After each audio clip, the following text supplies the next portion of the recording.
Would you stay married if your partner bled from the nose, mouth and ears every night at midnight? When Peter married Nina, he had no idea what he was getting himself into. They looked like the perfect couple on Instagram. Matching outfits, matching smiles, and of course, matching filters. Peter and Nina were Lagos sweethearts. He was tall, dark, successful, and a mama's boy. She was elegant, mysterious, and always had her edges laid to perfection. But inside their expensive Banana Island duplex, things were not as shiny. Oh no!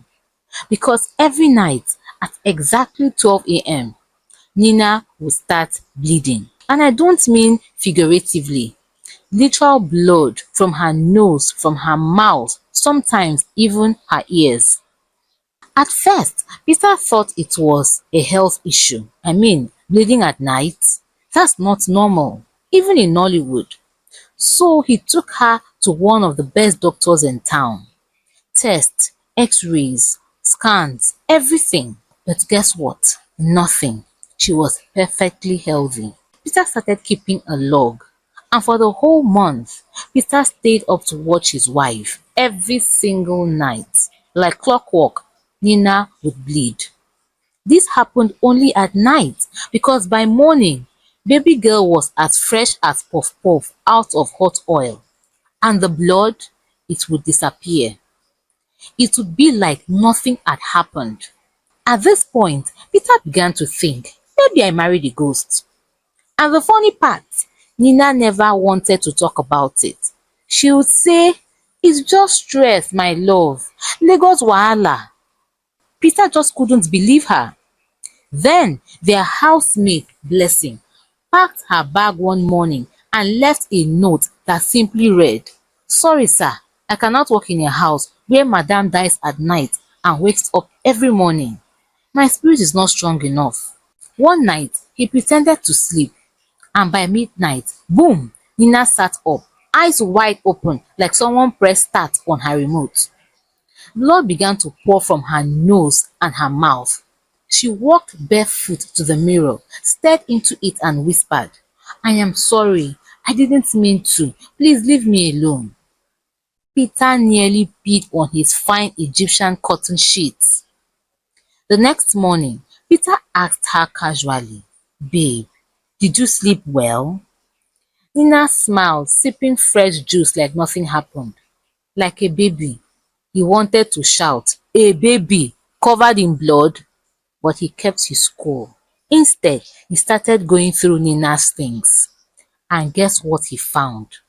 A small wooden box. Inside it were dried flowers, a faded photo of a young man in NYSC uniform, and get ready, a blood-stained handkerchief with the name Tochukwu stitched on it. As if the drama wasn't enough, Peter's mother showed up the next day. You know Nigerian mothers, they always just happen to be in the area when you're dying inside, when you really need them the most. She sat down, greeted Nina with a fake smile, and whispered to Peter later, this your wife, she's hiding something. Peter was like, Mommy, please stop being dramatic. But deep down, he was beginning to agree. One afternoon, Nina was asleep on the couch, exhausted from all the midnight bleeding. Peter tiptoed to wake her gently, but before he touched her, she muttered, Tochi, I'm sorry, it wasn't me. I loved you. I swear, I didn't know you would die. Peter froze. Tochi? Who the heck was Tochi? He googled, he searched, he asked around, and guess what? Tochi was her university boyfriend who died mysteriously in 2015 after NYSC. Died how? No one knew. Only that he bled to death. Peter hated it when people gave him incomplete gist. It was like watching an interesting movie and suddenly power goes up right at the exciting part. They got an invite to a family friend's wedding. Peter didn't want to go, but Nina insisted it would distract us. Distract from what? The blood? The ghost boyfriend, a talking in her sleep, Peter doubted that anything could distract him from his recurring nightmare. At the wedding, everything was fine until the photographer snapped a picture of Peter and Nina and showed it to Peter. There, behind Nina in the photo, was a blurry figure of a man in NYSC uniform. No face, no legs, just hovering. The photographer deleted the photo and quickly walked away from Peter. Peter took Nina's hand and dragged her out of the party like she just tried to steal suya. For the rest of the day, Peter was restless. It was night time and sleep was nowhere to be found. Nina came out of the bathroom, drying her face with a towel. He looked at her and asked, "Who is Tochi? And why are you bleeding every night like a ritual sacrifice?" Nina froze. For once, she had no comeback, no excuse, no Lagos stress lie. She just sat down and began to talk. "I didn't kill him," she whispered. "I loved him. But something happened that night at camp. Something I've tried to forget." Peter was stunned, but he didn't interrupt. Then she said something that made his heart jump. "We made a vow. I broke it. Now every night I'm paying for it." Peter looked at her like, eh? So Nina finally opened her mouth and dropped the kind of gist that makes the ear itch. She said it all started during NYSC in Kogi State. You know how NYSC is? Soldiers shouting like you borrow their lungs and mosquitoes that don't respect repellent. That was where she met Tochi, the love of her life. Not Peter, Tochi. Peter was plan B. They were inseparable. If she drank garri, he added sugar.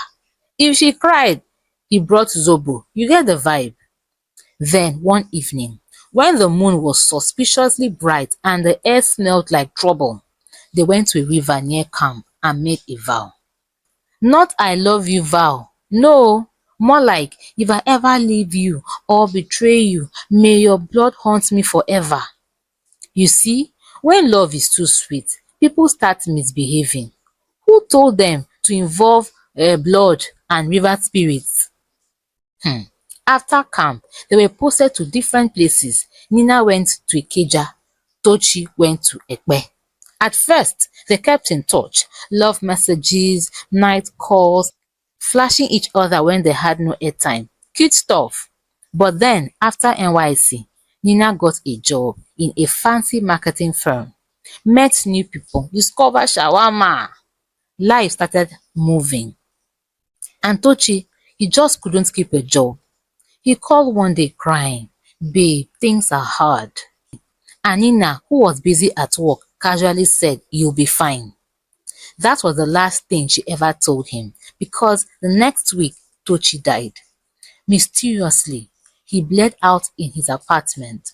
No wounds, no injuries, just blood. When she heard, she fainted. But instead of mourning, she buried the memory like expired egusi, deep, deep down. After the burial, weird things started happening. She would wake up with muddy footprints in her apartment. Her mirror would fog up and write things like, "You promised." One time, she found her pillow soaked with blood, but her nose was dry. She did everything, prayed, fasted, visited 3 different churches and one herbalist that used an iPad, but nothing worked. Then she met Peter, tall, kind, rich, and most importantly, alive. She thought maybe, just maybe, marriage would break the curse. It didn't. Peter stood up after hearing the full confession and said something very Nigerian. "You mean I paid bride price to marry a woman in a blood covenant with the dead? How come this never came up all those months of dating and courting?" Peter had a feeling things were going to get worse. "I didn't know it would follow me. I thought if I moved on, it would end," Nina said, crying. Peter just looked at her. "You broke up with him like MTN ends promo, and now He's sending ghost SMS every midnight. Peter wasn't a spiritual man, but at this point, even atheists would call Jesus. So he did what every firstborn son under pressure would do. He called his mother. Mama Peter returned the next day with one tiny but fiery prophetess that looked like she had just come from Mount Zion. The woman didn't smile once. She walked in, looked at Nina and said, you fed the river with blood and now it wants to drink you whole. Nina almost ran out of her skin. How did the prophetess know? The prophetess brought out a bell, poured anointing oil everywhere, including inside the TV remote, and said, midnight, we will settle this. Midnight came. Peter, Nina, Mama Peter, and the prophetess were in the living room. For the first time in Peter's adult life, he was scared. The generator that was in good condition has suddenly gone bad. No light, just candle. As the clock struck 12 a.m., Nina stood up. Eyes rolled back. She wasn't Nina anymore. She turned to Peter and said in a voice that was two people in one, you took what wasn't yours. She was mine first. Peter nearly ran out of the house. Mama Peter fainted and woke up again with Psalm 91 on her lips. The prophetess didn't flinch. She just faced the spirit head on and said, Tochukwu, your time here has expired. Go back to the place of the dead. Tochukwu laughed, not until she pissed in full. Then Nina's body dropped, cold, lifeless. Everyone screamed, but the prophetess just said, it's not over. She's not gone, but time is running out. That night, Peter had the worst dream of his life. He was back in NYSC camp wearing white shorts, holding Nina's hand by the river and repeating words he had never said before. Then Tochi appeared and pointed at him. You stole my life, my love, my future. Peter woke up in a cold sweat, looked at the clock. It was 12 a.m. He touched his nose. There was blood. The next day, while cleaning up the living room, Peter found something strange behind the couch. A second box. This one had pictures of two men. The men in the two pictures had an uncanny resemblance with Peter, but Peter knew he wasn't the person in the two pictures. Same camp, same badge. Peter dropped the box like it had pepper in it. Wait, what's going on here? He asked himself. He took the photos to Nina, who had just recovered. He said, babe, is there something you're not telling me? Because if you say I'm your dead ex, I'm jumping out of the window. If you're enjoying this story, do click the like button, share this story with a friend, and subscribe to my channel for more intriguing African tales. Back to the story. Nina looked at the picture and laughed. Oh my God, that's not you. Peter blinked. Are you sure? She nodded slowly. That's Tochi's identical twin brother and Tochi. They were separated at birth. I only met him once at the funeral. I just realized how much you look like Tochi and his brother. You look so alike. Peter stared at her like she said he was born on Jupiter. Peter just stared at her. So I'm not a reincarnated boyfriend? She smiled sheepishly. Nope, just a very unfortunate look-alike. Peter sank into the couch like soaked biscuit. Praise God, he said, but the prophetess wasn't done. She came back the next night carrying one wooden box and a bundle of dried leaves. She said, you made a vow to a river spirit. Apparently, when Nina and Tochi made that blood vow by the river, they didn't know the river had a spiritual guardian, and that guardian, one angry, jealous marine spirit named Olama, now wants her share of the love. She bound your soul to his, the prophetess said, and when you left him, the spirit took it personal. That's why every midnight your body pays the price. Peter scratched his head. So this whole thing is spiritual love tax. The prophetess didn't laugh. If you want to leave, you must go and break the vow properly.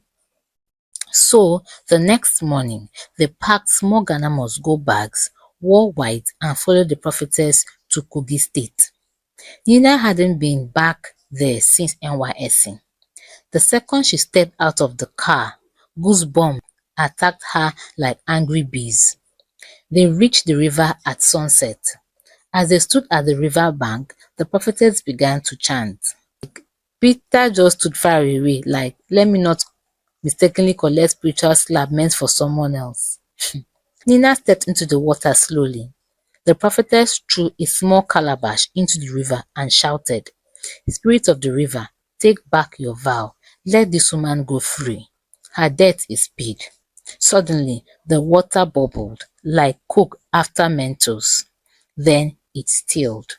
And for the first time in months, no blood, no whisper, no touchy, just silence. The curse had been broken.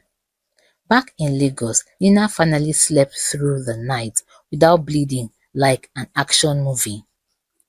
Peter slowly stopped jumping every time the clock struck midnight. Mama Peter went back home and told everyone she delivered her son's wife from Marine Kingdom with her prayers, even though she fainted twice.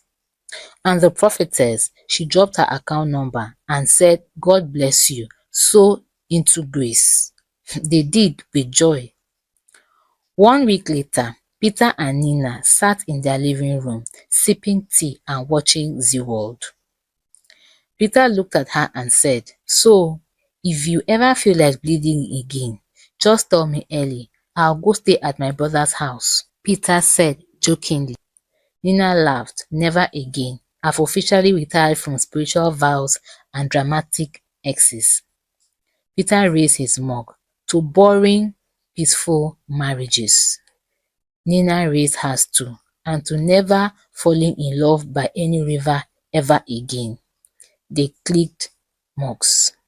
And for the first time since they said I do, both of them smiled without fear. They went on to have a beautiful, peaceful home. Nina gave birth to 3 beautiful children. Before you say I do, make sure your partner's past isn't still bleeding into their present. Now, my people, be honest. If your partner starts bleeding by midnight, would you stay or run? Drop your answer in the comments. Subscribe, share, and hit the like button. It has been an honor and a privilege spending this time with you. Click on this playlist on the screen to enjoy more intriguing African tales by me. See you there.